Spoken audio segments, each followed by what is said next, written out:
अस्सलाम वालेकुम। आज का जो लेसन है वो लेसन नंबर 12 है, public law and private law, अवामी कानून और निजी कानून। आज का जो डिस्कशन है वो चैप्टर नंबर 12 पे हम लोग शुरू करेंगे और इसका जो पर्पज़ है वो यही है कि हमें पता चले कि जैसे पिछली क्लासेस में हमें ये मालूम हो गया है कि दीवानी फौजदारी के कानून क्या है और आपका राइट टू इंफॉर्मेशन एक्ट क्या है, उसके अलावा एडजेक्टिव लॉ, प्रोसीजरल लॉ, ज़ाब्ता कोड क्या है, ये सारी जानकारी हमें पिछले की क्लासेस में हो चुकी है। तो उसके आगे चलते हुए हम आज जो डिस्कशन करने वाले हैं वो करने वाले हैं कि कानून की जो दो शाख है बड़ी इंपॉर्टेंट, वो है public law and private law. Public law and private law यानी अवामी कानून और निजी कानून। पब्लिक का मतलब अवाम के लिए जो कानून बनेंगे और अवाम और रियासत या हुकूमत के रिश्ते के जो ताल्लुकात हैं उसको डिटरमाइन जो करेगा, उसके जो माने वाजे करेगा, वो कानून होगा पब्लिक लॉ। उसके कॉन्टेक्स्ट में, उसके दूसरे कॉन्टेक्स्ट में जो निजी कानून यानी प्राइवेट लॉ है वो डिटरमाइन करता है दो शहरी या दो अफराद के बीच में जो कानून लागू होंगे वो। आपको जैसे मालूम है कि कानून बनाने की जो जिम्मेदारी है वो हिंदुस्तान के आईन में जो है पार्लियामेंट को दे रखी है और तीन शाख है हमारे यहाँ जो पिलर्स ऑफ डेमोक्रेसी जिसको बोलते हैं, जमहूरियत के तीन स्तंभ, उसमें सबसे पहला जो स्तंभ है वो या पिलर जो है उसमें हम देखते हैं कि पार्लियामेंट जो है वो एक अहम रोल प्ले करता है। उसका काम क्या होता है? उसका काम ये होता है कि वो कानून बनाए और कानून साजी करे और कानून साजी करने के बाद वो कानून की लागू करने के लिए जो दूसरी इंतजामिया है जिसको हम एग्जीक्यूटिव काउंसिल बोलते हैं यानी एग्जीक्यूटिव बोलते हैं, उसके ज़रिए उस कानून को लागू किया जाता है। लेकिन चाहे वो अवामी कानून हो या निजी कानून हो, दोनों कानून बनाने की जो जिम्मेदारी है भारत के आईन या हिंदुस्तान के आईन में वो पार्लियामेंट की है। तो अगर कोई कानून अवाम और उसके रियासत के रिश्तों पे बात करेगा, ऐसे कानून को कहेंगे पब्लिक लॉ यानी अवामी कानून।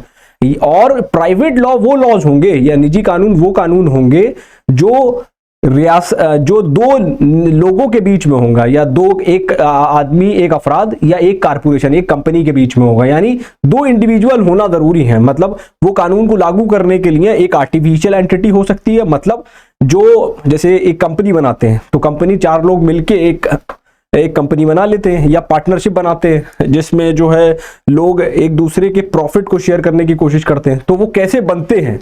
वो दो लोग या तीन लोग मिल के आते हैं और आपस में भी मुआहदा करते हैं कि आज से हम जो है ये बिजनेस शुरू करने वाले हैं या ये व्यापार शुरू करने वाले हैं।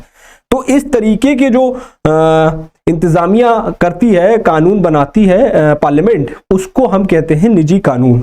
ठीक है, तो आपको ये समझ में आया होगा कि कानून का जो निज़ाम है, भारत में एक कानून का निज़ाम है। कानून के निज़ाम को आयद करने के लिए हमें कुछ कानूनों की ज़रूरत होती है। उसमें कई शाखें हैं, जैसे हमने पिछले चैप्टर्स में देखा था कि दीवानी कानून और फौजदारी कानून। अब दीवानी कानून और फौजदारी कानून पब्लिक लॉ है या प्राइवेट लॉ है, वो इस चैप्टर में समझेंगे। क्या वो अवामी कानून है या वो निजी कानून है, उसको समझने की जो पूरी कोशिश होगी वो इस चैप्टर में होगी कि हम क्या समझे कि निजी कानून होगा दीवानी का या फौजदारी जो है वो एक निजी कानून होगा। अब आपको ये मैंने पहले क्लास में बताया था कि जो दीवानी का कानून है यानी किसी मुआहदे के पे अमल नहीं हुआ, जो मुआहदा बनाया गया उसकी कंडीशंस पे अमल नहीं हुआ, तो वो केस जो होगा वो सिविल डिस्प्यूट है। यानी वो एक दीवानी के कोर्ट में चलेगा और उसके बेसिस पे हम जो है कार्रवाई शुरू करेंगे, दावा पेश करेंगे और फिर जो है हम कोर्ट में इसको लेके जाएंगे। ठीक, तो अब इसमें रियासत का क्या, हुकूमत का क्या काम आता है, ये हुकूमत का क्या कैरेक्टर है पूरे अवामी कानून में या निजी कानून में। तो आपको मैं बताऊं, जब कोई चोरी होगी तो चोरी करने के लिए एक व्यक्ति कंप्लेंट करेगा कि मेरी बाइक चोरी हो गई, रात को मैंने यहाँ खड़ी करी थी या पार्क करी थी और यहाँ से वो रात को गायब है। तो क्या होगा? पहला तो उसकी इंफॉर्मेशन थाने में दी जाएगी। अब जब थाने में इंफॉर्मेशन दी जाएगी और सीसीटीवी फुटेज से आपको पता चल गया है कि ए जो है उसने गाड़ी की चोरी की है, ए ने गाड़ी की या बाइक की चोरी की है, तो आप जो है ए के खिलाफ मुकदमा लिखवाएंगे।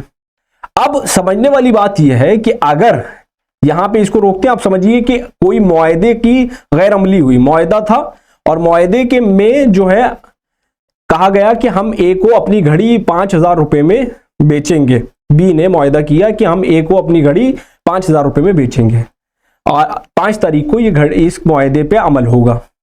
5 तारीख को वो घड़ी नहीं बेचता है तो क्या होगा? 5 तारीख को अगर उसने घड़ी नहीं बेची तो आप जो है जाके दावा पेश करेंगे अदालत में। लेकिन अगर कोई चोरी का मामला है, चोरी का मुकदमा है, तो अब आप इसमें ऐसे सिचुएशन में क्या करेंगे? ऐसे सिचुएशन में आप कोर्ट जाएंगे या आप जाएंगे थाने।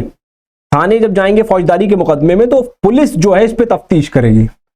लेकिन जब दीवानी के मामले होंगे तो दीवानी के मामले में ऐसी तफ्तीश की जरूरत या नौयत पैदा नहीं होती है। दीवानी के मामले में तफ्तीश की नौयत पैदा नहीं होती है। जो दावा पेश करता है उसकी जिम्मेदारी होती है कि वो दावे को साबित करे। ठीक है, जैसे उसने ये कहा कि भाई 5 तारीख को मुआहदा हुआ, 5 तारीख को मुआहदे पे अमल होना था। अब उसने 5 तारीख को मुआहदे पे अमल नहीं किया तो वो दावा पेश करेगा कि फला तारीख को हमारे और ए बी के बीच में मुआहदा हुआ था और इसने इस पे अमल नहीं किया। अब जब इस पे अमल नहीं हुआ तो वो दावा पेश करेगा, दावे के साथ वो कुछ जो है एविडेंस लाएगा, सबूत लाएगा और सबूत अगर पुख्ता होंगे तो अदालत उसके पक्ष में फैसला देगी।